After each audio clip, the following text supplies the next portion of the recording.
So welcome everyone to this information session on studying in California, a very popular destination for our Australian students. This session's being hosted during International Education Week, which is sponsored by the State Department. And International Education Week is really an opportunity to celebrate the benefits of international education. So we encourage you all to explore your options, explore all these great universities that you'll hear from today, and consider studying outside Australia or outside your home country, as I know we have a few who are joining us from neighbouring countries. My name is Sarah Zamanzadeh. I'm the Education USA coordinator based here in Sydney, and I have a counterpart, Samantha Jackson, based in Melbourne. We also have advising teams in Sydney and in Perth.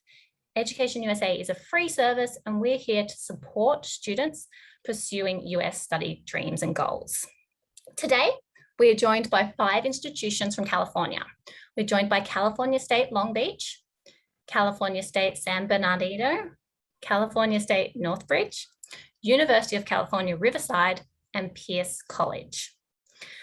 Today's session will take a presentation style format.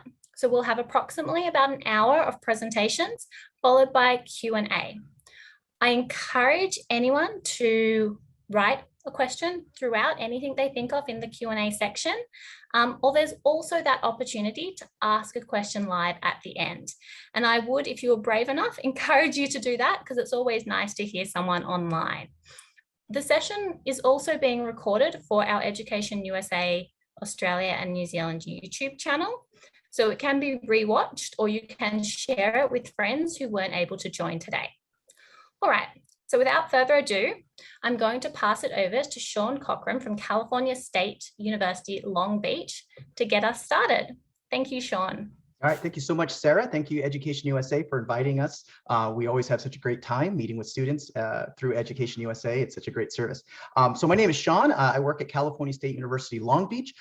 My part of the panel, the presentation today, is to just give a quick overview of the California State University system. It is the largest four-year university system in the world, actually. And so I want to give you just a kind of quick overview so you have some sense of what one of your large options are if you want to come to California to study.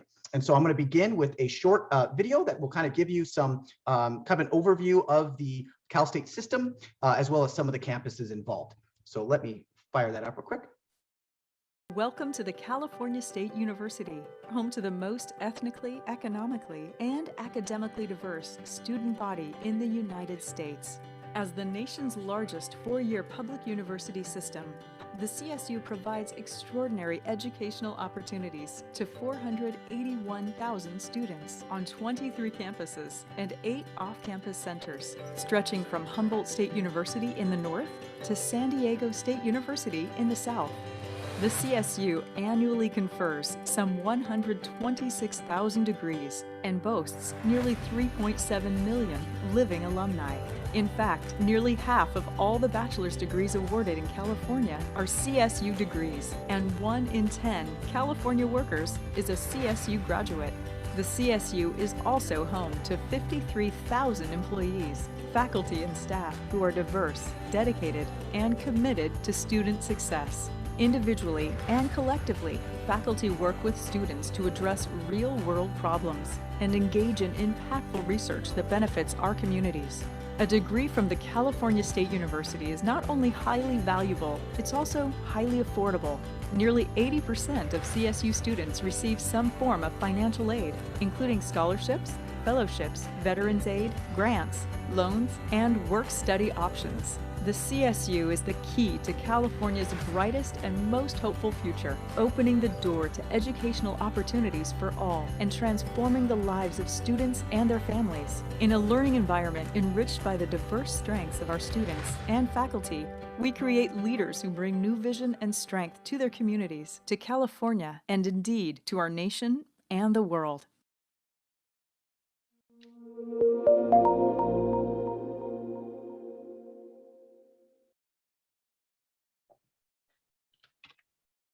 All right. So with that, we can move on to show you just a couple of different highlights of what makes education at the California State Yes, University. I don't think that I need it.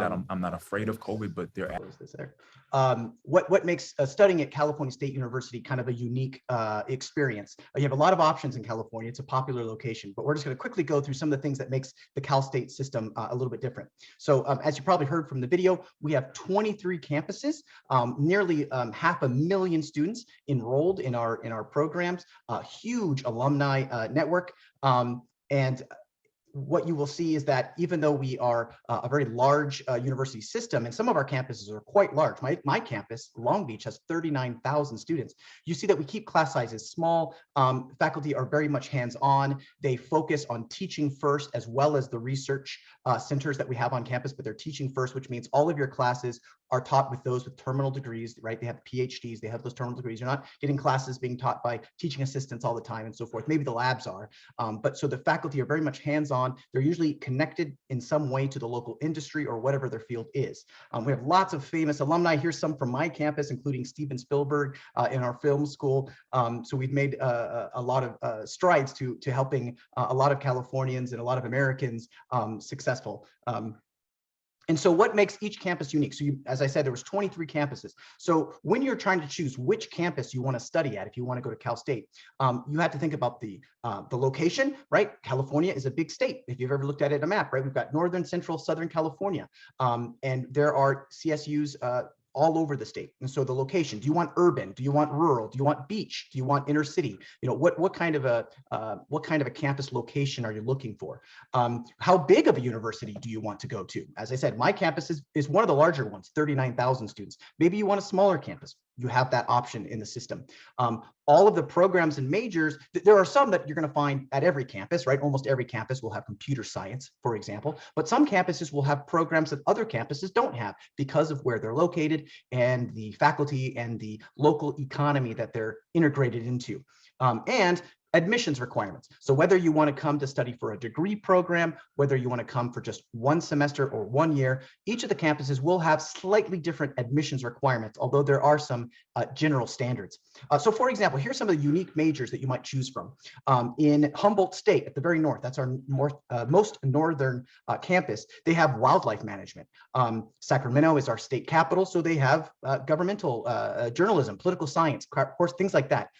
Fresno State has a lot of food science, viticulture. It's one of the oldest wine programs in the United States.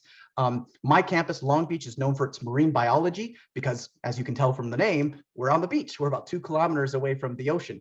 And then Dominguez Hills, one of the programs they have, they're doing some great things in prosthetics and different kinds of biological engineering type programs. So these are just some samples of it, but each of these campuses are going to have something different. In terms of eligibility, again, this is going to be different per campus, but generally speaking, there's a 2.5 GPA, that's the US 4.0 scale, a 2.5 GPA requirement to come in as an undergraduate student. Again, some campuses are a little bit higher. My campus is that way, so we actually require a 3.0. My colleague Monica will be talking more about that. But generally speaking, that's what we're looking for. We do not require, most campuses are not requiring SATs or ACTs. So there's no additional test that you would have to take if you want to come and study a degree. The other option that you have, and this is really unique for California as a state, is that we have 115 community colleges all across the state. And each of them have special arrangements, agreements with the California State University system in order to do what we affectionately call the California 2+2. Right? So if you want to go to a community college, which is often smaller, has easier access, not as difficult to get into, it's a lot more affordable in some cases, you can do that and then transfer to the California State University to finish your degree. So we can talk more about that if there's interest. The other thing you should keep in mind is what we call impaction. That's a word that we use in California, and it refers to those campuses which are so popular with so many applications that we have more applications that are admissible than we do seats to put the students into. And so it's good to know which campuses are impacted and which campuses are not as impacted, because the impacted campuses are going to be a little bit more difficult to get into based on your grades. So for example, here are some of the campuses that are not as impacted. Bakersfield, Dominguez Hills, San Francisco State University.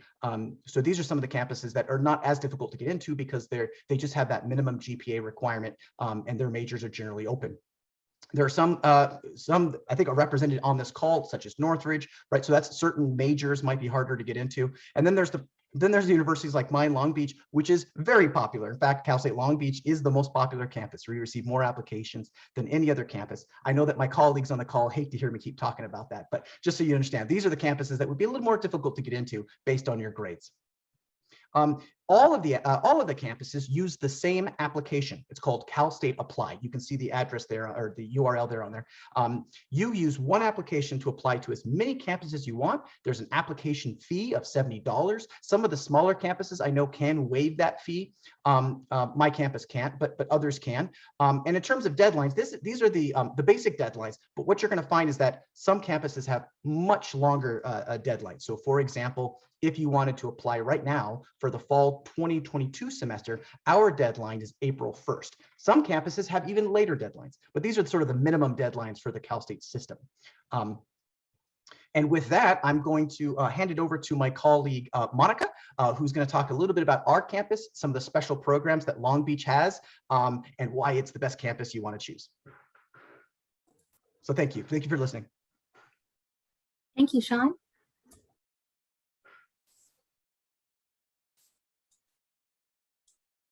All right, my name is Monica Stanley from California State University, Long Beach. We're very happy that you have chosen to join us for this event and share a few minutes of your day with us. So the city of Long Beach is a very vibrant city, and our campus is located about 2 miles from the Pacific Ocean. The weather is probably quite similar to Australia, and the city of Long Beach is a waterfront city. We're home to the Aquarium of the Pacific, as well as the permanently docked Queen Mary, which is the sister ship of the Titanic. Port of Long Beach is the #2 busiest port in the United States. So there are plenty of internship opportunities as well as job opportunities once you finish your program at our university. As you see here, we hardly get any rain in the city. It's mostly sunshine. Long Beach has been rated as one of the cities with the best weather in the past in the whole country. So we're very fortunate. It's also a very convenient city. And what I mean is that we are within 30 minutes from downtown Los Angeles, as well as Universal Studios and Hollywood. We're also only about 10 minutes away from the Pacific Ocean, where you can go swim and surf and enjoy sunshine. There's also something called the California Double, which means that in one day, you're able to drive to a city that's a couple hours away to enjoy winter sports, such as snowboarding, skiing, and at the same time, during the same day, you can drive to the beach and enjoy the sunshine and surf. So there's plenty of activities beyond the classroom. Long Beach is also only 30 minutes away from the Los Angeles International Airport and about 20 minutes away from Disneyland. So plenty of fun things to do on the weekends when you're a student here. Our campus is safe, convenient, and internationally friendly. We have close to 30,000 students, so we're a very big campus. And if I hadn't mentioned it before, we're a public university, and that'll be important a little bit later on in my talk. Our students come from 106 different countries. So you'll meet students who are from China, India, Japan, South Korea. Maybe you'll pick up a new language. Maybe you'll try a different type of food that you've never had before. There's so many new things to experience at our campus and also in our city. We are a 4-year university, and we offer 85 bachelor's degrees, 67 graduate programs, and that includes master's programs as well as Master of Science programs, and also we have 4 doctorate programs. So Cal State Long Beach has been ranked year over year in the top. For example, the US News and World Report ranked us as #3 best public university in the West. Some of our recent recognitions include #1 in the best for value. Our nursing program, the Bachelor of Science nursing program, is #1 in the state of California. So we're very, very proud of all of our recognition. And that just goes to show that you're getting a quality education at our institution. We have 8 different colleges as shown here. Some of the most popular programs are from the College of Business, and our college is AACSB accredited. Only about 5% of the business colleges in the United States have this accreditation, and we're very proud of this fact. We're also one of the best business schools as ranked by the Princeton Review. So at the undergraduate level, as well as the graduate level, there are STEM majors available for those who want to pursue that.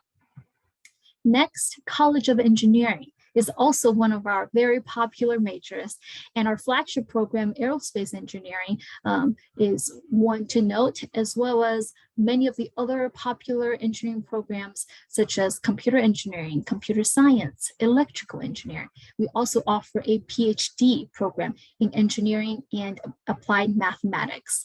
Our campus also has a Boeing lab, so there's plenty of research opportunities, job opportunities as well, to help you support yourself while you're going to school here. Next, I want to highlight the College of Natural Sciences and Mathematics. As Sean mentioned, one of our most famous programs is the Marine Biology program. And we also have many different other sciences offered. College of the Arts is the largest publicly funded art program. The Academy Award-winning director, Steven Spielberg, is an alumni of our university. There's so much more to mention to you, but with the sake of time, I'll move on to some other information. So students have the option to live on campus, but you don't have to. There's lots of different apartment choices and homestays. Our union is super convenient. There's a movie theater, a place to rent a car. So the campus itself is like a small city. You don't have to step foot off the campus. There's the grocery store and everything. So we are playing at the Division 1 across 11 different categories. So that's playing at the top of the nation, the national level. And we love to see our team win. You can also catch a performance arts show where oftentimes celebrities, professionals will come and do a show at the Carpenter Center, and students have access to all these programs. We also care about your wellness, mental health, and so you have free access to our state-of-the-art gym, which includes a rock climbing wall, lots of outdoor pools and hot tubs, and group classes. So this is probably a very important section for you and your family. Cal State Long Beach made the commitment years ago that we will not charge international students any additional fees. So whether you're from Alaska or from Australia, you are paying the same rate. So the out-of-state tuition is $16,000 for the entire year for a full-time studies. That's for bachelor's degrees, and at the graduate level, it's $14,000. Once you become a student, there are scholarships that you can apply to. And also, while you're studying here, you can find a job on our campus as an international student. You can work up to $20 per hour. We pay about $15 per hour. Did I say 20 hours per week? That's how many hours you can work. And then there's hundreds of things to do outside the campus. Just want to let you know there's a lot of fun waiting for you guys. So I hope you'll come and find us. We're currently accepting applications for the fall 2022 semester, and the deadline to submit application is April the 1st of next year. We do encourage you to please apply as early as possible, of course. So as Sean mentioned, the minimum GPA required is 3.0. For STEM and nursing majors, we're also looking for 3 years of math in your high school, grades B or better for math. Besides that, there's no essay, no recommendation letter, and no SAT or ACT. So it's quite simple to submit an application. I hope you'll do that this weekend.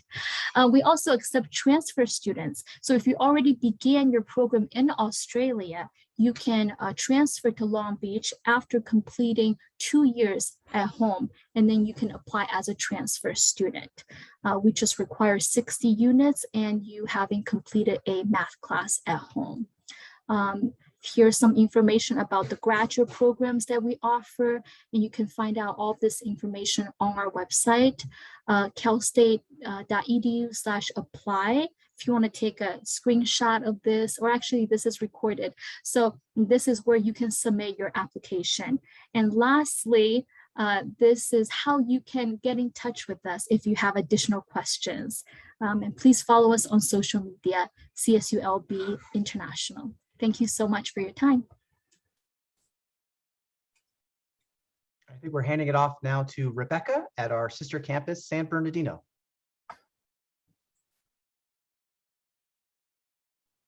All right, thanks, Sean. So good evening, everyone. I am Rebecca Kay. I work at Cal State San Bernardino.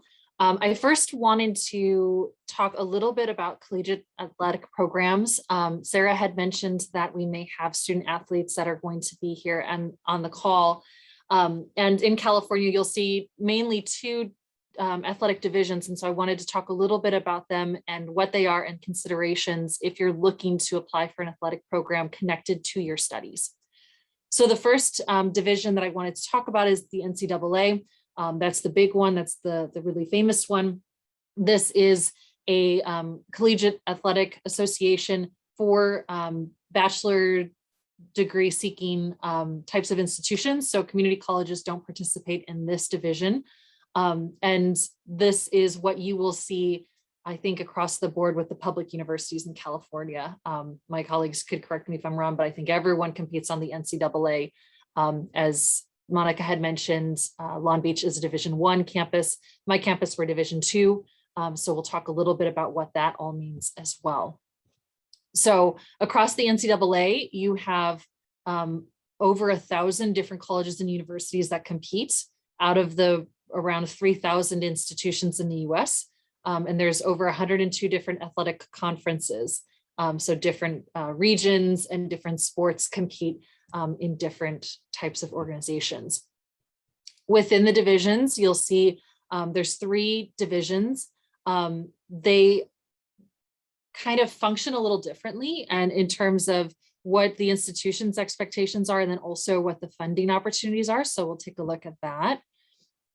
So with Division I, there's over 350 schools that compete on this level, with over 6,000 teams and close to 200,000 student athletes across the whole Division I. So it's a pretty large group, but they aren't actually the largest division. We'll talk about that in a minute. Division I schools typically are larger institutions because they have to provide a certain amount of institutional funding towards the athletic programs and a certain amount of commitment to the student athletes. You'll find the most athletic scholarships in Division I. Some of them are going to be partial awards, and then some of them can be up to a full athletic scholarship, which would cover tuition and housing. With Division I, they are not expected to provide funding to all of their athletes in that way, but they do have that opportunity for their top athletes. With Division II, there's approximately 300 schools with over 100,000 students. So it is also a pretty sizable piece of the organization. These are going to be large to mid-sized schools in general. So for example, on my campus, we have around 20,000 students compared to Long Beach's close to 40,000, which is partially why we compete on the Division II scale. And with Division II campuses, they can provide athletic scholarships, but they cannot provide a full athletic scholarship. So they cannot cover all of tuition and housing together. Maybe they'll cover tuition, or maybe they'll cover housing, or maybe kind of a combination of things to their top athletes. And then with Division III, this is the largest division with over 400 different schools and over 170,000 athletes. This is going to be mid-sized to small schools in general. And with Division III, they do not offer athletic scholarships. So there is no funding potential with Division III, but the criteria to be able to enter as a Division III athlete is a little bit simpler than with Division I and Division II in terms of the timeline of when you would have to start that process. So that's something to consider if you want to compete on the collegiate level, but funding is not necessarily something that you're looking for compared to having that opportunity. With the NCAA, there's certain academic expectations that are outside of a university's expectations. So obviously you have to be admitted to the university that you are looking to compete with. But in addition to that, the NCAA has its own set of criteria. Currently, the NCAA is not requiring the SAT or ACT for the 2022-2023 academic year. Typically, that is required for Division I and Division II, with a slightly different SAT and ACT score for each respective division. Division I having a slightly higher test score than Division II. There has not been a confirmation for the 2023 academic year whether that exam will be resumed, but that is something that we're all anticipating to see what they will say. With Division I, the GPA expectation is a 2.3 on a 4 scale in order to be able to compete as an NCAA athlete. And with Division II, you're required to have a 2.2 GPA from high school on a 4 scale. So a couple of considerations when you are a student athlete, maybe you are a second-year high school student and you're considering coming to the US and you want to compete on this collegiate level. There's a couple things that you'll need to consider. On the NCAA website, you will find a recruitment calendar for every athletic sport, but then also every division, and it will be a little different. And so you do want to familiarize yourself with that recruitment calendar in terms of when the coaches can approach you and speak with you and how they can speak with you at different times during the year, the way that they can communicate with you, whether it's in person, whether they can invite you to campus to have a campus visit, whether they can communicate with you over email or phone, or whether they can have no communication. The NCAA has a very strict timeline on that. So that way it's fair for all of the athletic programs to be able to recruit the students in the same way. So that's just a really important thing to kind of keep in mind, because there'll be certain things that you'll have to complete, but also certain ways that you can and can't communicate with the coaches at different times of the year. Speaking with your coach about their recommendations, whether you compete in a secondary school athletic program or whether you're in a club sport outside of that.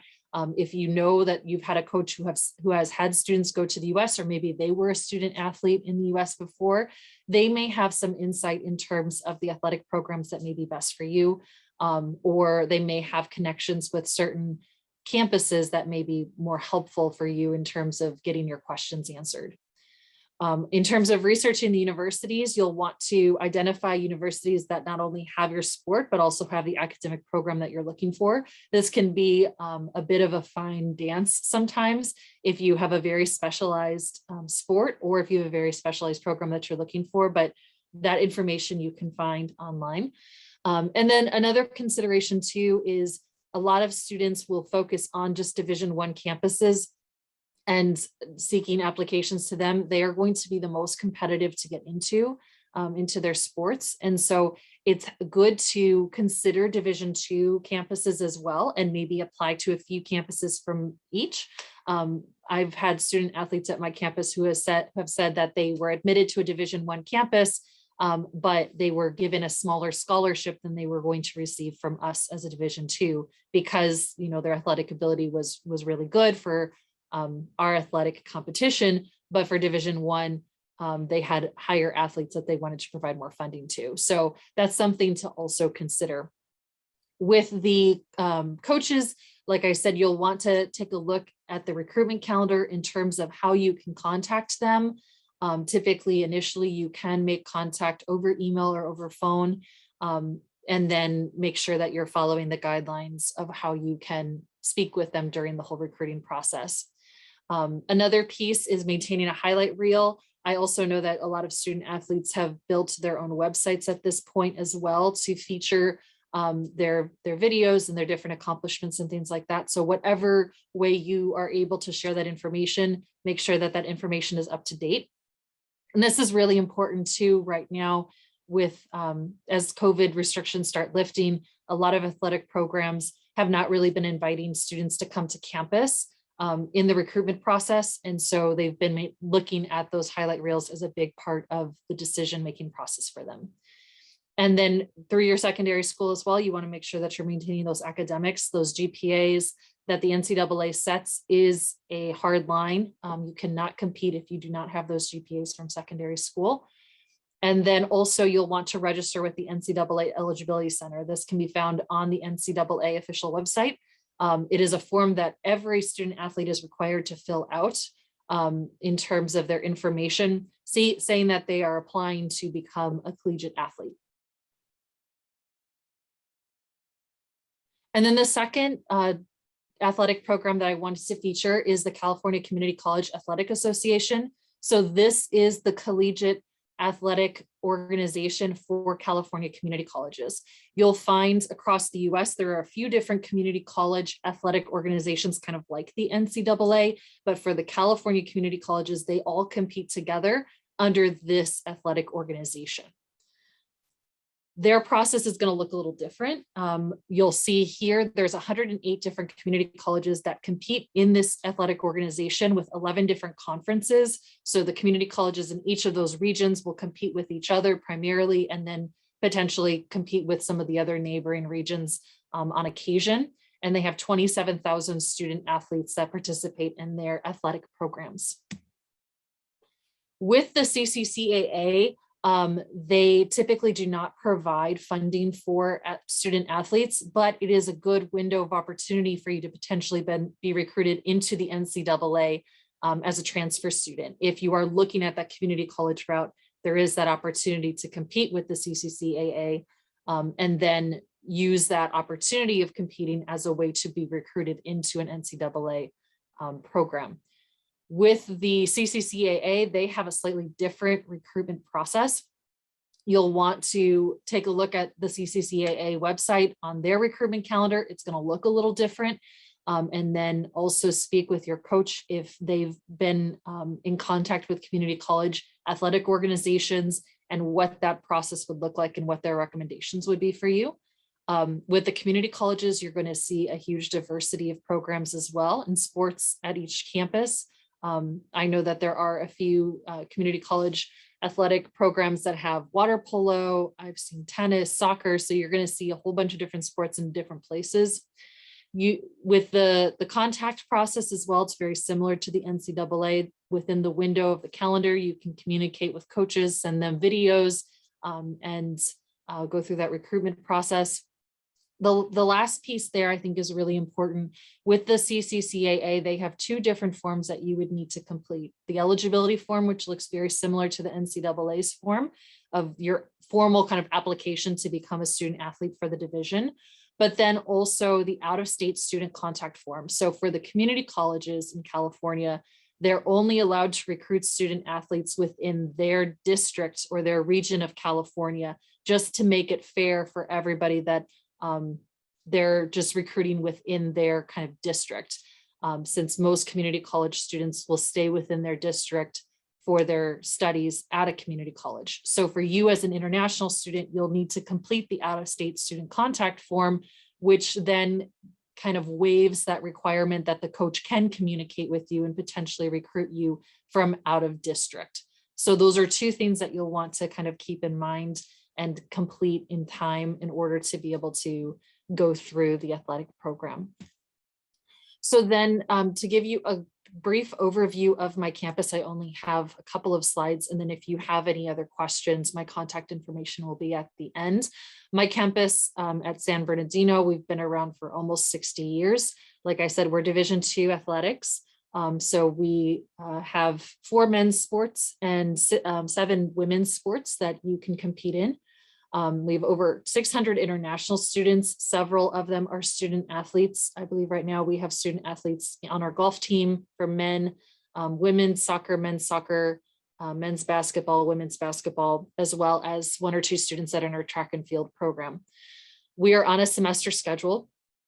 So we have a fall and a spring intake, and we do admit students for both as transfer students and as first-time students.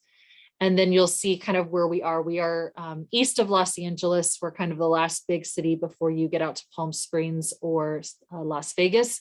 And as you can see in the picture here, this is our main campus quad. Behind that building, which is our library, you'll see the San Bernardino National Forest up in the San Bernardino Mountains. This is federal protected lands. So there's a lot of hiking trails. We're starting to get some snow up there on the mountains now. So our students are going up there for skiing and snowshoeing. Those are lands that are never going to be built on. They're owned by the government. And so we're very fortunate that we have that access to recreation right behind our campus. I also wanted to highlight our satellite campus. So the Palm Desert campus has been around for about 40 years. They are also a part of the CSU system, but they are under our campus. So they are CSUSB at Palm Desert at this time. You'll see that they are a much smaller campus with around 1,600 students and are also on a semester schedule. Their courses that they offer are just bachelor's degrees, and I'll show all of our programs on the next slide. But they also host our hospitality management program since they are out there near Palm Springs. So if you're interested in hotel management, restaurant management, event planning, I mean, you have the Coachella Festival, Stagecoach, the largest tennis tournament happens in Palm Springs every year. So you have that opportunity to have that practical learning if you are interested in studying tourism management. This is our list of bachelor's degrees. The programs that are marked in red are our impacted programs. So as Sean mentioned, with some campuses, all programs are going to have slightly different criteria. For our campus, the programs marked in black follow our standard admission process, which I will link our admission checklist into the chat for you. So that way we don't have to talk through a million checklists. And then those programs marked in red, I would recommend emailing me directly and I can send you your specialized checklist for the term that you're looking to enter the university. And then you'll see our master's programs here, very similar type of checklist here. One program I want to highlight is our new entrepreneurship and innovation program on the graduate level. This was introduced in 2020. We're very fortunate to welcome our first international cohort this fall. We had 12 international students that represented 7 different countries that came to the program, and that is housed within our startup incubator. So the program focuses a lot in terms of mentorship between business people in the area who have built businesses and students who are building businesses of their own to be able to graduate and then open the next, Facebook or Google or whatever your idea is. And then here is my contact information. You're welcome to put questions in the Q&A and we will address those after we get through all the presentations. But if you have any individual questions for me, you're also welcome to email me directly. And with that, I will pass it over to Yin. Thank you, Rebecca. Hi, everyone. My name is Ying. I'm here with my colleague, Shali. We are the International Outreach Counselors from Cal State Northridge. So before I introduce our school, I would like to share that not only I'm working as a counselor, and I also got my master from Cal State Northridge in 2014. So personally, So if I could name a few things why I still, live in California, I think here, first of all, the restaurants foods, they are so authentic. And secondly, the weather is super nice. And thirdly, people here, they're really nice and welcoming. No matter where you're from, you can always feel it's like a second home for you. And lastly, there are so many working opportunities for you. So I got my internship, I got my on-campus job, and I got my, full-time jobs all in California. So now, please let me go ahead, share my screen. I would like to give you more information about CSUN. So if you couldn't see my slide or my screen is frozen, please feel free to let me know. Let's see. So here is the map at Cal State Northridge is here. We are very close to downtown Hollywood Universal Studio 2 and Long Beach, they are here. So we are at the different location, okay? So by the campus, we have very good like supermarkets, shopping mall, and movie theaters. So you will definitely have things to do during your weekend and the weekdays. Okay, so right now we have more than 60 undergraduate major and 70 masters. So if you can do me a favor, right now I haven't seen any questions yet. So please feel free to leave what's the major you want to study in the US. For example, are you a high school student or would you like to transfer or study the graduate program? Please feel free to leave that in the QA box so we can better assist you. And right now we have more than 300 student clubs and more than 2,000 international students from all over the world. Also, the student faculty ratio is pretty good. About 25 students with one professor. Really depends on your major and the class you will select. So I know usually international students, you may put 3 schools or 4 schools on your wish list, right? So how can you decide why we're special? So for example, I know you can't wait to travel, right? So do me a favor, next time, try to come to California and visit a few of us because seeing is believing and you can select the school you really like. Also, our music and film majors, they're pretty good, ranked among the 25 in the world, okay? And Money magazine ranked the season among the country's most transformative colleges. And if you love movies, music videos, you can find us in Justin Bieber's song, Intentions. Our student and our campus, you can see the beautiful sceneries there. Also, if you love Subway sandwich, about 3 months ago, they just released their new commercial that was filmed on our campus. And if you have Netflix account, find 100 Humans Lives Question Answered that was filmed on our campus completely as well. Also, very exciting news. Apple, they announced about 2 months ago that they will sponsor $25 million to sponsor our STEM major. So we will build a building and help students to, who would like to study more about our STEM majors. And NASA donated over $3 million on our artificial intelligence studies. So we have a lot of funds and the support from the society, private companies, and individuals. Okay, so the campus itself is very big, 356 acres. What does that mean? That means it's even bigger than a Disneyland in California.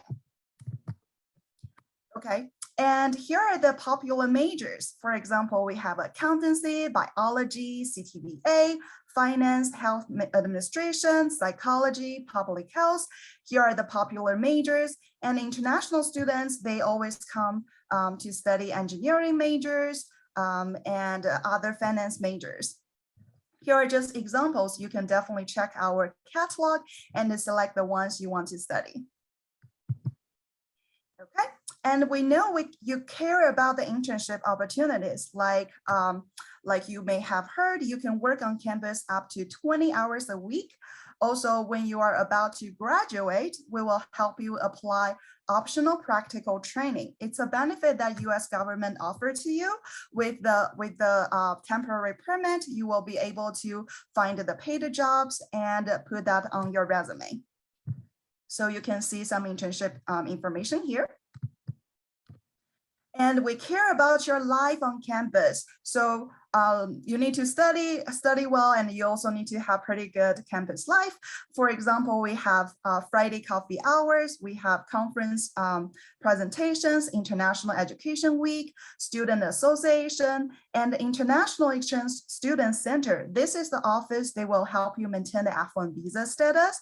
So for example, you say, hey, I want to travel to Australia in summer, or I want to take one semester break due to the family emergencies, you always need to go to the counselor, okay? It doesn't matter which school you will select, always let your counselor know so they can help you prepare the documents and let you know how to come back. So definitely maintaining the F1 visa and follow the guidance is important. And besides that, we also have pretty good activities and resources. For example, we have Career Center, Disability Center, Health Center, Learning Resource Center, Counseling Services, and activities such as Big Show, Matador Nights, Outdoor Adventures, and every Tuesday we have the Farmers Market on campus. Okay, so let me see. Now I can see a few questions in the chat and the QA box. That's perfect. Please continue to drop your questions there. Okay, and next slide. As Rebecca said, we have Division 1 and Division 2 schools. So for example, CSUN, we have Division 1 teams. You can see all the options here. Please feel free to take a look or take a picture. If you would like to study as one athletic, you know, for example, you will need to contact the coach first, and then they will take a look at your resume and your profile, let you know what to do next. So we have Division 1 teams. Welcome. Here are the pictures. We beautified just a little bit. Those are real pictures. The tuition fee, it's already included in your tuition fee. So for example, the big picture is our gym, and you can go to the basketball courts, swimming pools, and you know, like take individual classes there. We also have OSS Wellness Center. For example, if you have, let's say, 1 hour gap between 2 classes, you can go there and take a nap in the napping pods, or you can schedule acupuncture, massages. There are so many things you can do, and most of the services, they are free. And as other CSU campuses, the tuition fee is pretty good because it's a public university. So it's about $16,500, includes 2 semesters, about 24 units. Okay, so what are the other ways for you to save money? You can work on campus up to 20 hours a week. You can apply scholarships as many as you want once you become students. You can also try to take some classes during summertime because at that time the tuition fee will be a little bit cheaper. You can also, you know, share the rent with other people. So there are many ways for you to save money. And we do have on-campus dorms. So there are many options with kitchen or without, and live learning communities, family housing. If you would like to come with your dependents, we also have those options for you. So the fee is very similar. In Australia, I heard the living expenses is increasing because of the pandemic. So I think the living expenses here is very similar to yours.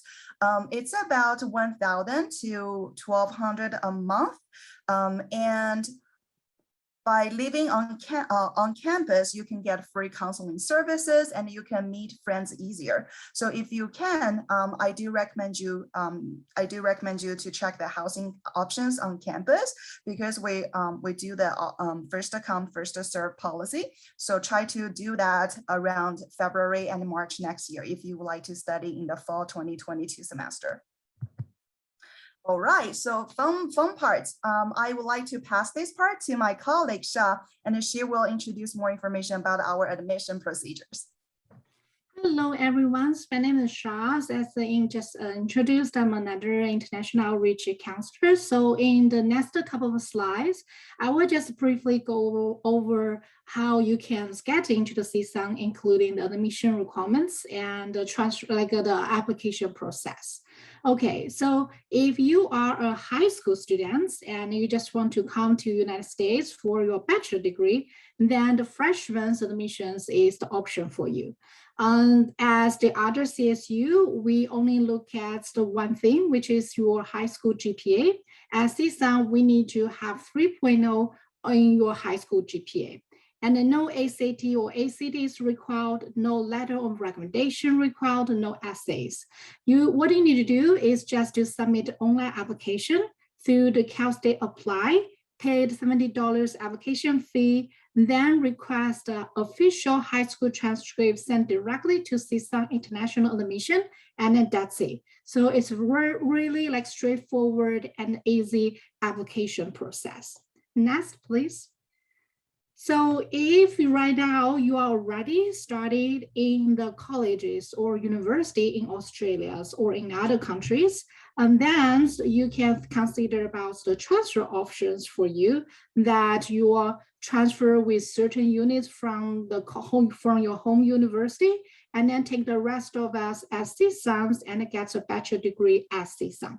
So CSUN, we accept both the lower divisions and upper division transfer students. So the difference is that the lower divisions, between the lower division and the upper division, is the units you can transfer to us. So if you have less than 60 transfer units, you'll be considered as a lower division. If you are already in your juniors or senior, that you can transfer over more than 60, including 60 transfer units, then you'll be considered as upper division transfer students. So both the lower divisions and upper division students require you need to complete the college level math with C or higher grades and have a minimum 2.0 college GPA. And then if the lower division will take extra to look at your high school GPA, which is again is a 3.0. So that's it. So if you want to know like what courses are transferable, which are not, feel free to contact me and or Ian. Send us your transcripts. We can do the evaluation for you. So next, please. So if you decide to complete your bachelor degree in Australia or your home country, and then consider to come to the United States for the master degree, then you should choose the graduate admission. So for CSUN, the graduate admission is a two-step application. The first one is you need to apply to the graduate school at CSUN. Our graduate school requires 2.5 like a college GPA, and then you have to like get the bachelor degree diploma from your home country. And then the second step is to apply to the departments or the majors that you are really interested in, that you want to study for. So for the departments requirements, sometimes they will need a little bit higher GPA requirements, and they need supplemental documents. For example, the GRE, GMAT test, or they need you write the personal statements, or require you have a working experience. So I would strongly recommend you to go to the department or the program's website to check if what's the additional requirements or supplemental documents the departments require. So if you couldn't find it, that's not totally a problem for us. Feel free to contact me or Ian. We would love to help you to find and share those information with you. Next, please. Yeah, so I know some students, you may not thinking, they fully come to the US for get like a degree, but you still want to get some like study abroad experience. So CSUN, we have semester at CSUN program that you can exchange to CSUN to take some 1 year like courses at CSUN, and those courses normally will transfer back to your home university. Next. Okay, so here's some like important downlines that you need to keep in mind, and if you want to try like apply to CSUN.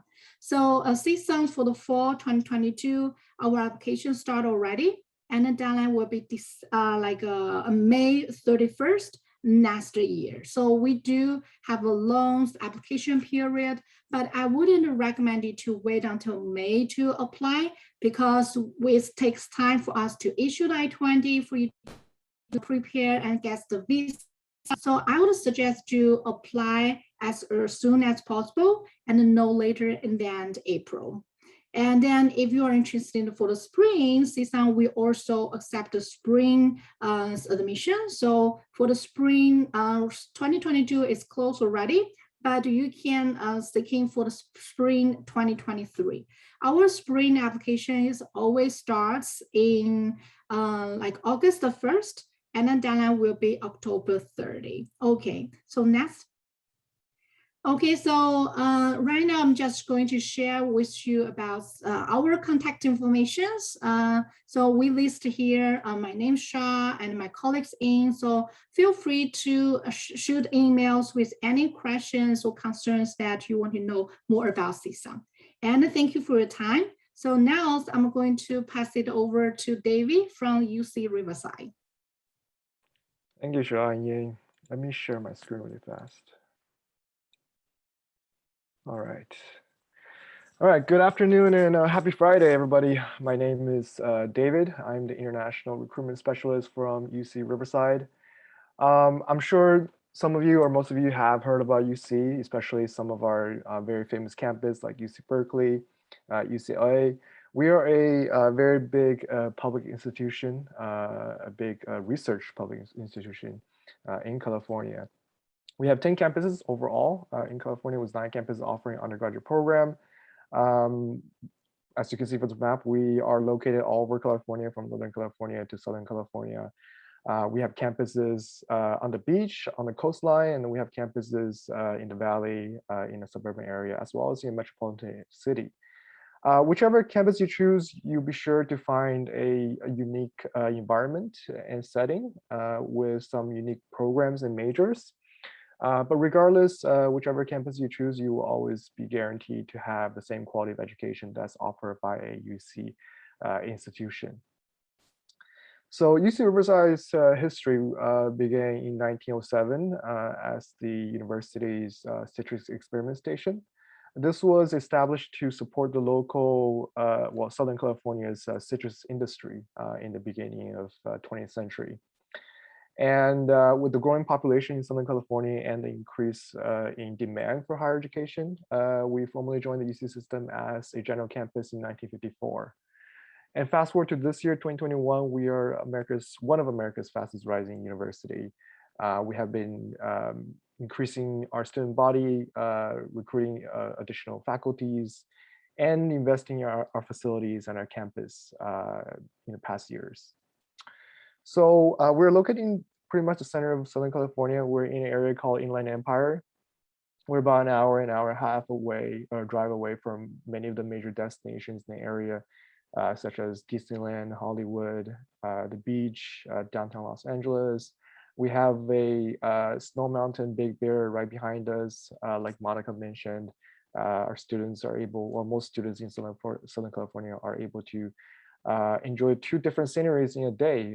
They can go to the beach to ski or to surf in the morning, and then go up to the mountain to ski in the afternoon. So this is a very unique, one of the most unique, scenery or activity I can do in Southern California. Not to mention, you'll be enjoying a great weather, sunny weather year round. It's about 26 Celsius average per day in Riverside. So it's very nice and dry and sunny here. So currently we have over 26,000 students on campus and 1,300 faculty. We're about a medium to medium large campus in the US with a student to faculty ratio of 20 to 1. We have about 125,000 alumni around the world right now doing research, working, starting business. This is a very big a network or a resource for our students for them to connect and seek guidance to after they graduate, whether it's to look for internships or to look for a full-time job or for career guidance. Our alumni are very friendly, very helpful towards our newly grads.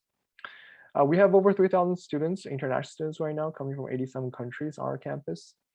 So we have a very diverse campus environment with supportive programs, organizations for different ethnicities and different cultural backgrounds of each students or each students from each country. So wherever you're from, you'll be finding our campus as a home, and you'll also be able to interact with many students from other places as well. So as a comprehensive university, we have over 150 undergraduate majors and minors that's offered by 6 of our colleges and professional schools. We actually have 7 colleges and professional schools. We have a School of Medicine, but the School of Medicine in the U.S. does not offer an undergraduate program. But for those of you that are interested in studying medicine or become a doctor or surgeon, we do have a very good, since we have a School of Medicine, we have a fantastic pathway program, medicine or pre-med pathway program for students that are seeking for medical graduate schools post their undergrad study. Some of the most popular majors among our schools are computer science, biology, psychology, business. So even though UC has 9 campuses, only 3 of our campuses offer undergraduate business degrees. We're one of the campus, and our undergraduate business program is also the largest within the UC system as well. And it is a very big business program, offering many different concentrations and tracks, such as finance, management, marketing, supply chain, information system, and business analytics. Our engineering program, computer science, is obviously very popular among UC campuses, whichever campus you choose. It is also an impacted major, so you can imagine it's very hard to get into, but it also is very highly ranked as well. What we have at UC, we have at UC Riverside, we have a very unique program called 4+1. Bachelor plus master program that's offered by the College of Engineering. So for all of the undergraduate programs or majors that we offer at College of Engineering, you can apply to a 4+1 bachelor plus master program directly as a freshman students. So with this program, you'll be completing both your undergraduate study as well as your master's program degree within 5-year time frame. So you save a little bit more time, and you can advance to the industry probably a year prior if you are supposed to just apply to a regular graduate school. So this is a great program for students that are looking to get into graduate school or looking into a industry with a master's degree as soon as possible. For arts, for our arts program, we have a very comprehensive art program on our campus, from traditional studio arts to performing arts such as dance and music, as well as theater and digital production, directing, and film. And for our program, we do not require portfolio from international applicants. So if you are somebody that are interested in doing arts and do not have much backgrounds or experience in arts, that's totally fine. You can apply just as the regular students, and you will be given an opportunity to study arts at one of the UC campuses.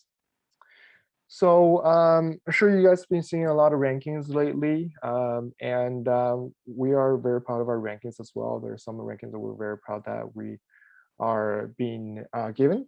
So we are the number one ranked in top performer in social mobility in the US for 30 in a row, which shows that we are making high impacts on our students' life post their graduation. We're also the number 34th best college in the nation for undergrad teaching. This is tied with UC Berkeley and Harvard University.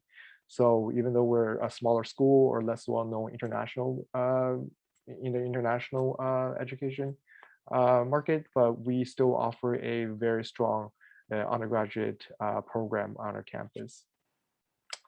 And obviously, you can't have a great undergraduate program without fantastic faculties. So we have some of the best professors, scientists on our school, our campus, teaching our students.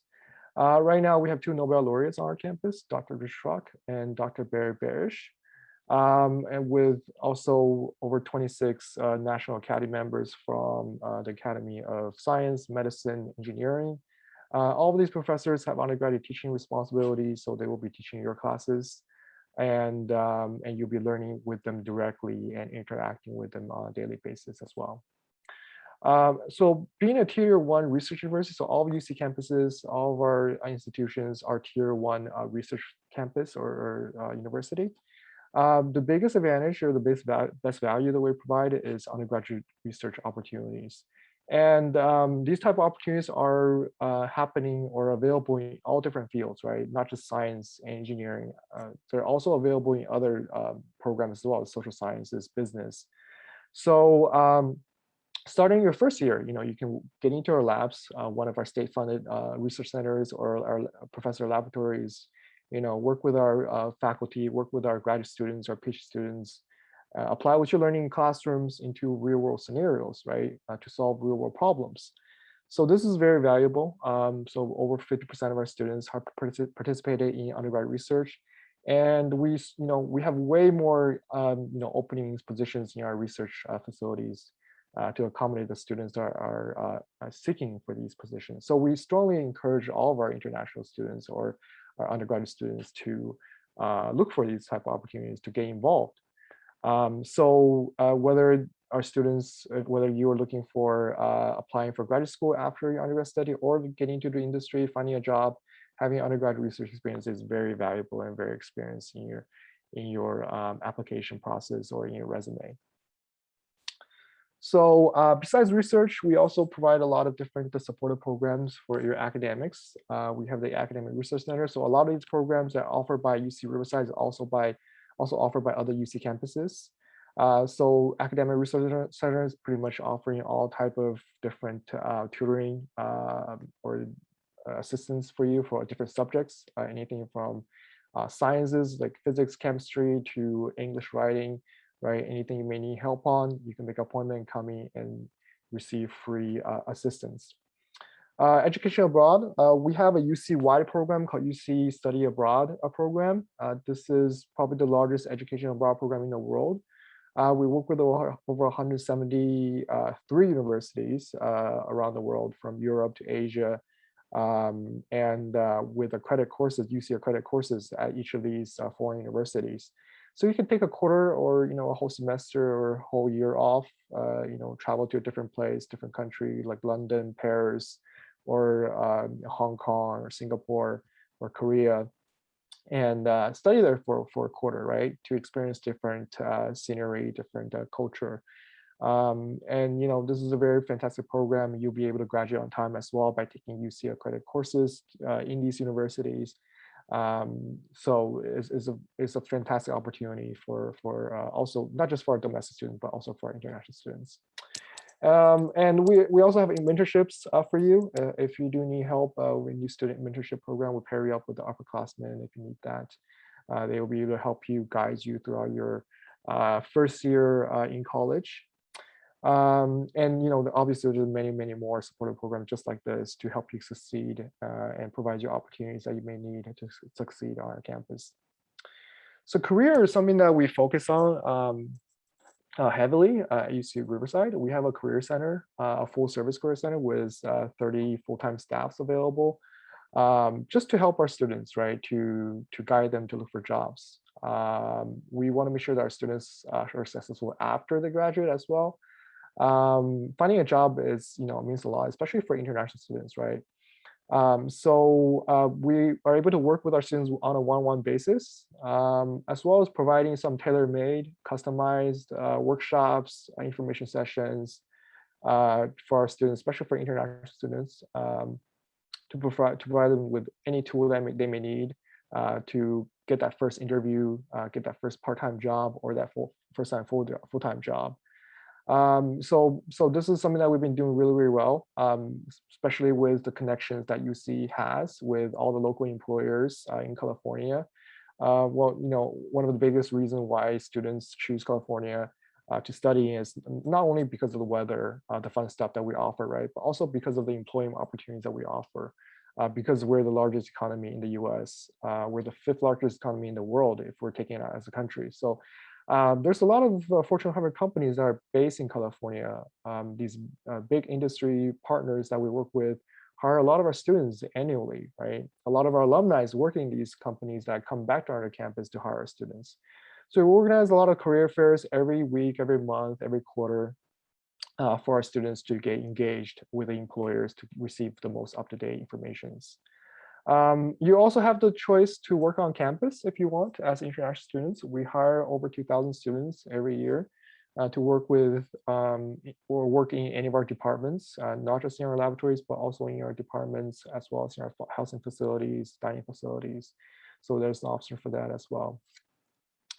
So some of the companies hire most of our students, like Microsoft, Google, Deloitte, Pfizer, Goldman Sachs, Amazon, Disney. So a very diverse portfolio of companies, regardless which industry you are in or you're looking into getting into. And we have a lot of connections in each particular sector. 89% of our students are post-graduation, are either employed or in a postgraduate program, fairly successful students. And especially for international students, a lot of our programs are, STEM certified, especially for engineering, sciences, and all of our business plus economics programs, all STEM eligible programs, which means you can receive up to 36 months of OPT visa, right? Well, majority of our students do not need to extend to 36 months. They're able to receive a full-time job offer with sponsorship for H-1B visa within that 1 year or 2 years. So housing and living, like I mentioned earlier, we've been expanding a lot recently on our campus. We've been investing a lot in our campus. We've been investing over $1 billion actually in the past years to build more housing facilities, living facilities, as well as research buildings, laboratories, lecture halls. So we have a lot of options for housing. We have first year resident halls, and then we have upperclassmen or apartments on campus and off campus. We recently just finished our construction for one of our new first year resident hall, as well as the whole North District with over 2,000 beds for upper classmen students. So there's a lot of options with, you can choose single rooms, double rooms, and there's also triple rooms, and you can live off campus, you live on campus, and they're all fairly close to the campus, very easy access to all the amenities on campus and off campus. Dining, just like housing, we're opening up many new dining options in dining halls. Currently, we have over 24 dining options on campus, especially with addition of our new restaurants, the bar. So there's a lot of different choices available on campus, especially off campus as well. There's different varieties, different cuisines, international cuisines off campus. You have everything from Japanese food to Chinese food, Indian food. So anything you can think of, right? You probably find an option for that on or off campus. So one of the biggest things for studying in the US is the campus experience. We want you to be actively involved on campus. It's not just about academics. So we have over 550 plus student organizations with over 117 student professional development organizations. So whether you're looking for a hobby or to develop your career or network professionally, right? There is a place for you for that. Athletics, we're also NCAA Division I athletics. So we have, soccer, tennis, basketball, golf, track and field. And a lot of these events are free for students to attend. Very exciting events. Concerts, we organize concerts every year, 2 times a year. These are huge concerts on campus. We invite a lot of celebrities, performers from all over the US or all over the world to come to our campus to perform to our students only. And there's also other outdoor excursion programs such as hiking, surfing, snowboarding. A lot of options. You're never going to be able to get bored on campus if you're try to look for things to do. So also campus safety is our number one concern here, right? Especially for international students. We understand you're studying in a different environment away from your home. So we want to make sure that we provide a safe environment for our students to live and to study. We have a lot of different programs or different initiatives in place to make sure their safeties are guaranteed. We have the on-campus police department, and then we have the safety escort service, emergency notification system, point-to-point shuttle services that picks our students up on campus and drop them off anywhere, or pick them up off campus in an apartment building, and then bring them on to campus from early morning to late at night. So we're very proud of the fact that we haven't had any major incidents on our campus. And we're continuing to improve on our safety procedures as well and our safety systems. to make sure that our students are even safer in the future. So we do provide a scholarship for UC Riverside. It's called the Non-Resident Students Achievement Scholarship. This is a merit-based scholarship. It is up to $4,500 per quarter. We're quarter substance school, so we have 3 quarters a year. So pretty much up to $13,500 per year. This is renewable every quarter, every year until you graduate. The good thing about this is you don't have to apply this separately. You'll be automatically considered for it as long as you apply to UC Riverside. So nothing for you to do. Once you get your admission offer from us, you'll be also getting a letter for the scholarship that you'll be getting. It's very, very straightforward. It's based on your academic performance, right? So it's a merit-based scholarship. The higher the grade you have, the larger amount of scholarship you'll be able to receive. For the rest of the time, I do want to go over the UC application and the admission requirements. So for UC, we do not use common application just like CSUs. We use our own application system, the UC application. The URL is on this page, and you can also Google that. You can use one application to apply to all 9 of our campuses. So before you apply, you do want to do some research on the program that you want to apply to, or any specific program that's only offered by any specific university or the campus in the UC system. And also have an official copy of a transcript in hand when you apply, right? Because everything on your application is self-reported, so you want to make sure everything there is correct. And then also we have a personal insight question section. This is the UC's essay part of the application. So we do suggest you to prepare that separately and then copy and paste it into the application later on. Also create a document to outline all your activities and works and any work experience that you have, and it will be easier for you to enter those into your application once you have that in hand before you fill that out. So our application is pretty straightforward with 7 sections. There's a section about your personal information, right, your backgrounds, and then there's campus and majors that you choose, academic histories for your grades. Test scores for your, in case you need TOEFL or IELTS or any other grades such as A-level exams or IB exam scores that you want to report. Activity and awards, and then personal insight questions, and then scholarship or programs. When part of the application is in this page, this is where you choose the campus you want to apply to. Each campus application fee is $80 per campus. Just do the check mark, and then you can choose the major you want from every campus. So, excuse me. So every major, every campus besides Berkeley, you can choose 2 majors. You can choose the primary major, then you can choose a secondary major.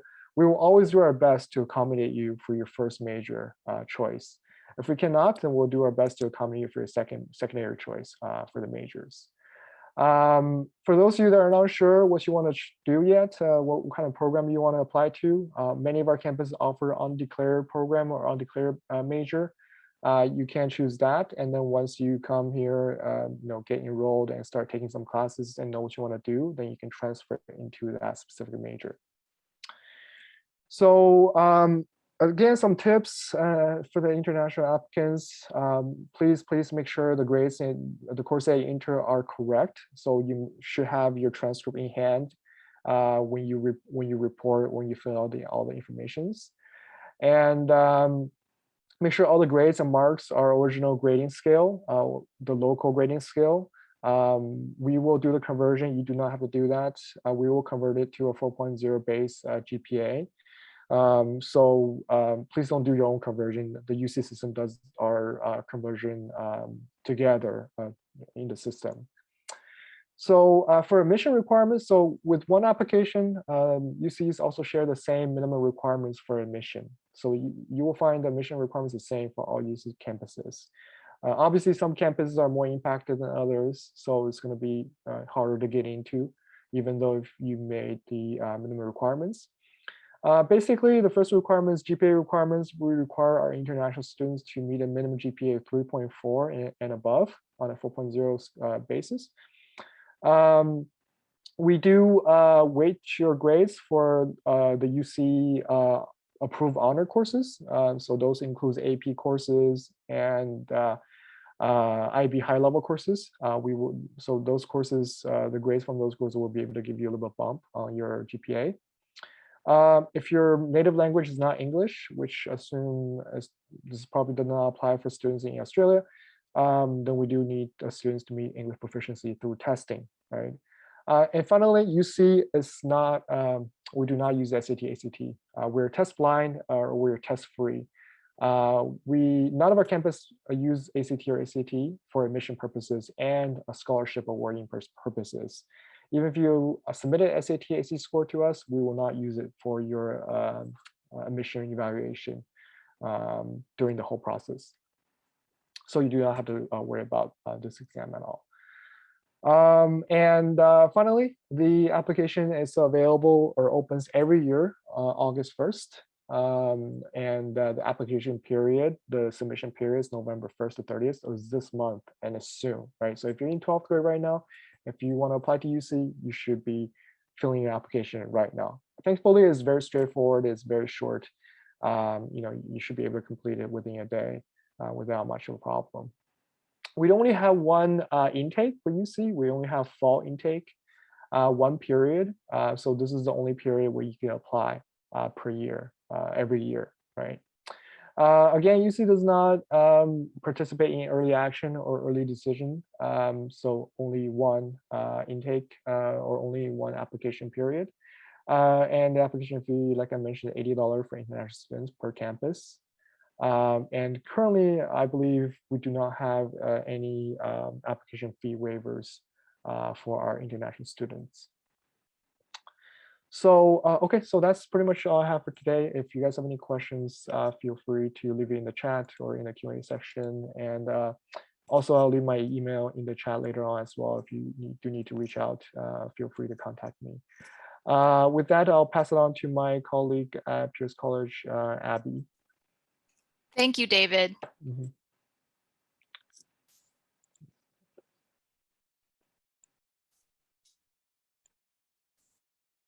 Give me a second while I share my screen. Oh.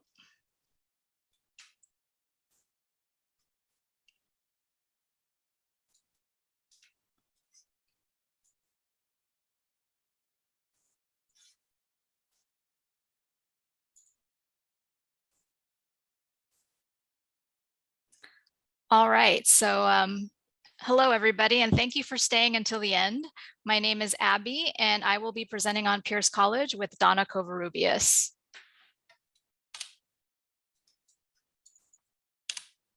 Uh-oh. All right, so we're shifting gears right now. Pierce is a 2-year community college. There are 116 community colleges in California, and Pierce is one of them. We are part of the Los Angeles Community College District. There are 9 campuses within that district. So it's one of the largest community colleges districts in the US. We are public and nonprofit, founded in 1947, and we're accredited by the Western Associations of Schools and Colleges. So programs of study, we're a little bit different than the universities in that we offer certificates of completion. Those can take 1 to 2 years to complete, and these would be good for students who say want to come for just 1 year, their gap year, and finish something quickly. We also offer associate's degrees and associate's degrees for transfer. Those can take 2 to 3 years to complete. And we also prepare students for university transfer. Sometimes that does not really, you don't necessarily need a degree for that. And that can take 1 to 2, 3 years to complete depending on the requirements for the university. For example, some private schools, maybe they only need 24 to 30 units, so you can transfer a lot quicker to those schools. Now, there are some benefits of attending a community college first. We are affordable. Typically, we are lower cost in tuition than most four-year universities. We also have smaller class sizes, so the instructors can provide personalized attention. Many of our courses will transfer for credit to four-year institutions, so we are an alternate path to university. We have formal articulation agreements with the University of California and the California State University system. So basically all the other universities you've heard from today. Now, in terms of location, we are located in Woodland Hills, Los Angeles, California. This is a map of the area here. This red dot is Pierce, And actually, if you could see above, Northridge is on top over here. CSUN is located there. But we are a suburban area. We are a short driving distance from a lot of tourist attractions. As you can see, we have the Getty Museum, LACMA Museum, the Griffith Observatory, Universal Studios. Over here, some hiking, and these are the California beaches. There is if you don't have a car, the Metro bus line does have a stop in front of Pierce, so you can take the bus to various locations. The climate is warm and temperate, so you can explore LA all year round. Here are some aerial views of our campus. We are a large campus, over 400 acres, which is larger than UCLA. We have over 11,000 students enrolled with a very diverse population. Something that makes our campus unique is that we do have a farm with animals, and we have a lot of space. So there's a lot of trees and outdoor areas for students to study. We also have a stadium for athletics and a performing arts center where we hold plays and musicals and things for students to watch. Here are more pictures of our campus. Right over here on the left is our tutoring center. This is our library over here. On the bottom left is one of our science classrooms. I believe these are our nursing students. And this is a picture of our stadium for our athletics. So in terms of programs and majors, we offer courses in over 145 disciplines. So, you know, there's something for everyone. We have 85 degrees and 60 certificates. Some majors that are unique to Pierce include agricultural science. This includes equine science and vet tech. We also have geographic information systems, kinesiology, and industrial technology, which includes automotive and welding. Popular majors for F1 students include biology, business administration, computer science and cybersecurity, engineering, hotel and hospitality management, media arts, pre-nursing and nursing, and veterinary technology. The pictures to our left are some of our classrooms. And again, these are the popular majors for international students. We have a lot of majors from which to choose. We are a top transfer community college in California. In fall 2020, we were #1 in transfer admission rate to UCLA, and we were #1 in transfer to CSUN. We are in the top 11% of the state in transfers to the UCs, and in the top 10% of the state in transfers to the CSU system. So I think someone had mentioned this before, the 2+2 university transfer model, where you spend 2 years at a community college and then transfer and spend another 2 years at the university to earn your bachelor's degree. So what you would be taking at Pierce is your general education and your major preparation courses, and then you transfer over to the university to take your upper division units. Now, I should state that the 2+2 university model, that timeframe is sort of an estimate. The time it will take to graduate can vary depending on how many units a student takes per semester and if there is prerequisite coursework. So International Student Services at Pierce. This is a picture of our Student Services building, and we are located on the 2nd floor. We provide admissions advisement. You will hear from our admissions advisor in a few minutes. There's also academic counseling. I'm the academic counselor. Each student will get a comprehensive ed plan, which basically lays out the classes that you will need to graduate. We also have F1 status advisors, new student orientation, and our International Student Center has a study area for international students. Like many universities, we offer a lot of services for our students. We have a tutoring center, a health center, a university transfer center, a career center, an honors program, a large library, and many student organizations and clubs. Now, I had also heard that there might be some athletes here, so I thought I'd share a little bit about our athletics. We are part of the Western State Conference. In terms of men's teams, we have baseball, basketball, football, swimming and diving, and volleyball. For women's, we have basketball, cheer, soccer, softball, swimming and diving, volleyball, and water polo. The athletes also have an athletics counselor to sort of help them guide their academic goals, and also so that they can perhaps transfer and play sports at the university level. Now, housing. Like most two-year schools, there are no dorms on campus. Students typically live in non-affiliated homestays or apartments near the campus. Our website does have does have a list of housing options. And if you need help finding that, just contact us and we'll be happy to help you. One of the things about rent in the San Fernando Valley, which is where Pierce is located, is that it can be less expensive than other parts of LA, depending on which city you live in. These pictures up here to your right, this is an apartment complex across the street from Pierce. Again, it's not affiliated with Pierce, but a lot of students from the area live there. They go to universities or other colleges around the area, and they live here. And I believe they can pair you up with a roommate as well. So cost of tuition, as I mentioned earlier, we are lower cost than most universities. The cost per unit is approximately 464 Australian dollars. Now that's approximate because again, it depends on the exchange rate. And the tuition for one academic year is about 11,144 Australian dollars.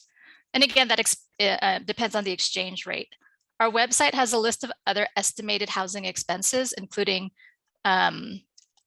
books and other supplies that you might need. Now I am going to turn it over to our admissions advisor, Donna Covarrubias, and she will explain a little bit more about our program and our application process. Great, thank you, Abby. So good afternoon, everyone, and thank you for joining us. My name is Donna, and I am your Pierce College Admissions and Application Advisor. Oh, Abby, could you do next slide, please? Thank you. Pierce College takes international applications for summer, fall, and spring terms. Our application for summer 2022 and fall 2022 terms is now open. Students applying to start for summer will have a program start date in June, and students applying to start for fall will have a program start date in August. On your screen, you will see the application deadlines and the document deadlines. We have a relatively quick response time to your applications. Applications are responded to within 2 weeks from when your supplemental documents are received. Next slide, please.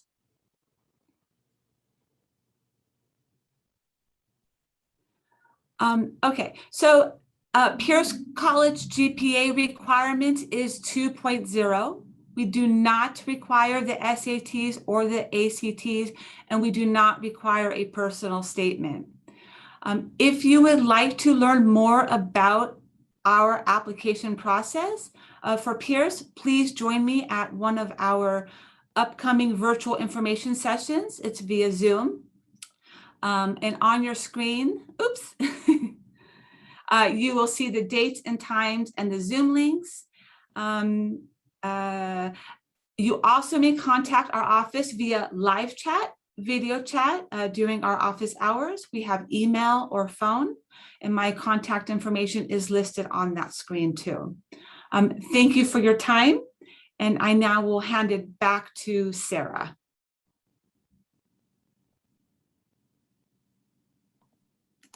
Fabulous. Thank you all so much for such an informative and helpful presentation. And thank you to the students for typing in questions as we go. They've been answered as we're going through, so that's fabulous.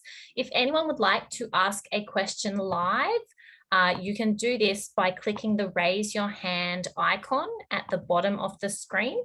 And then I can unmute you. So I see we have one already. Jillian, I'll just allow you to, if you can just select unmute, you can then ask your question.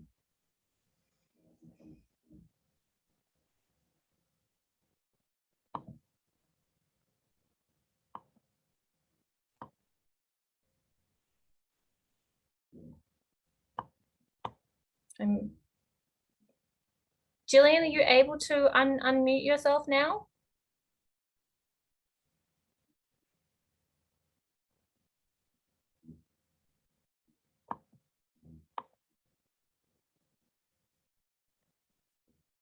Okay, well, I'll leave that for a minute.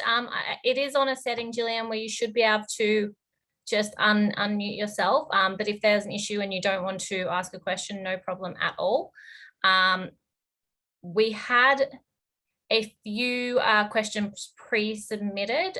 So I know we're over time, but I will just ask a couple of them because I do want to ensure that we answer all the students' questions. I want to let everyone know that I'll be sending out a follow-up email to everyone who participated. So don't worry, I'll send out contact details so you can get in touch with the presenters directly.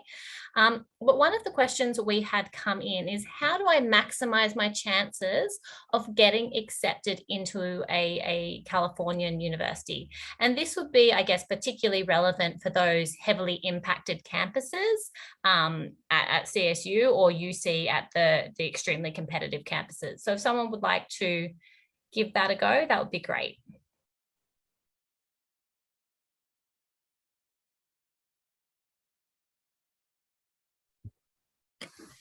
Hi, Sarah. I can go ahead and take this question. Coming from Long Beach, all of our programs are impacted. So the good news is that the application process is not at all ambiguous. So all you need is to make sure that you have overall grades 3.0, and I'm speaking based on the American GPA system. We're looking for a 3.0 out of 4.0. But as David mentioned in his presentation, you just have to submit your high school transcript to us and we will do the evaluation internally. Besides the grades that we're looking for, CSUs, we're looking for a minimum English requirement, but for Australia, that's waived. And then if you are studying either a science, technology, engineering, or mathematics major, which we call STEM for short, any of those majors will also require 3 years of mathematics, and you must have grades B or better. And that's a Cal State Long Beach requirement. In addition to the 3.0 GPA, we're looking for math. However, if you're not studying for a STEM major, then you only need to have 1 year of high school math. Fabulous. Thank you. Thank you so much for that answer. I'll move on to some of the questions that have just been submitted in the Q&A. It says here, does every university have physiotherapy? So if you all just want to quickly let us know if you have physiotherapy, feel free to either write it in the Q&A or you can just unmute yourself and allow speak.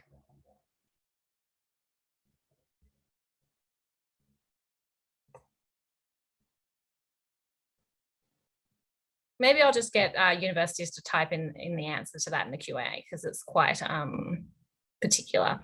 Another question that has come in is, does a GPA correlate to an ATAR? So the ATAR is our, here in Australia, end of year certificate, essentially. So it's an average of their class marks. And the ATAR can be ranked, or it is ranked or rated.